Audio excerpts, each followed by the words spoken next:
আপনারা খুব প্রাসঙ্গিক প্রশ্ন করেছেন। পরীক্ষা যখন শেষ হয়ে গেছে, স্বাভাবিক উত্তরপত্র মূল্যায়ন তো শুরুই হবে। আমরা এই কাজটা শুরু করে দিয়েছি এপ্রিলের 6 তারিখ থেকে।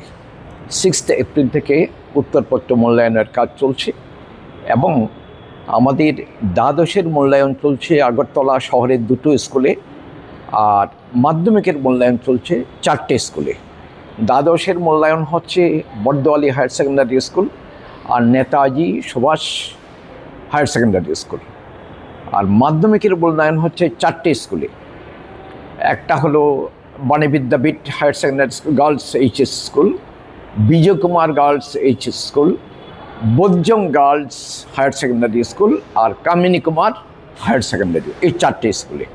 তো এখন পুরোদমে আমাদের খাতা ইভ্যালুয়েশন মানে মূল্যায়নের কাজ চলছে। আমরা তাদের অনুরোধ করেছি 20-22 তারিখের মধ্যে যেন এই কাজটা আমরা শেষ করতে পারি, সেভাবেই কাজটা চলছে।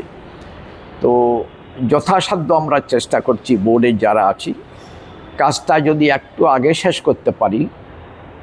গতবার মনে আছে যে বোর্ডের সৃষ্টির পর থেকে রেকর্ড পরিমাণ আগে রেজাল্ট আউট করেছিলাম 30 এপ্রিল। এইবার কতগুলো বাস্তব কারণে আর বিশেষ করে বেশ কিছু এক্সামিনার খাতা যারা ইভ্যালুয়েশন কাজে নিযুক্ত আছেন এরা ইলেকশন ডিউটিতে পড়ে গেছেন। ইলেকশন ডিউটিতে যারা পড়েন এদের মকপল থেকে শুরু করে অন্ততপক্ষে 5 দিন আসতে পারেন না।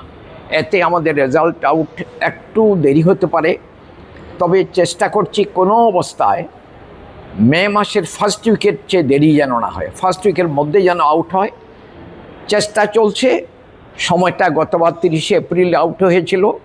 সম্ভব হলে আমরা চেষ্টা করব ওই 30 এপ্রিলের এই অ্যারাউন্ড 30th এপ্রিল যেন আউট করতে পারি। আর লেটেস্ট মানে দেরি যদি হয় বাই 7th মে আউট হবে। নমস্কার। উত্তরপত্র মূল্যায়নে কতজন শিক্ষক শিক্ষিকা নিয়োগ করা হবে? মোট মূল্যায়নের কাজে মোট নিযুক্তি আছেন, আমি দ্বাদশের এবং মাধ্যমিকের আলাদা বলতে পারবো না, মোট যুক্ত আছেন প্রায় 2200 মতো শিক্ষক। আর যারা উত্তরপত্র মূল্যায়নে যুক্ত থাকেন 3টে পর্যায়ে উত্তরপত্র মূল্যায়ন হয়। প্রথমত এক্সামিনার, ওরা এক্সামিন করেন। দ্বিতীয়ত আমাদের স্ক্রুটিনিয়ার বা স্ক্রুটিনাইজার, এগুলো আবার ওরা দেখেন। আর সবার শেষে হেড এক্সামিনার থাকেন, উনি ফিনিশিং টাচ দেন মূল্যায়নের।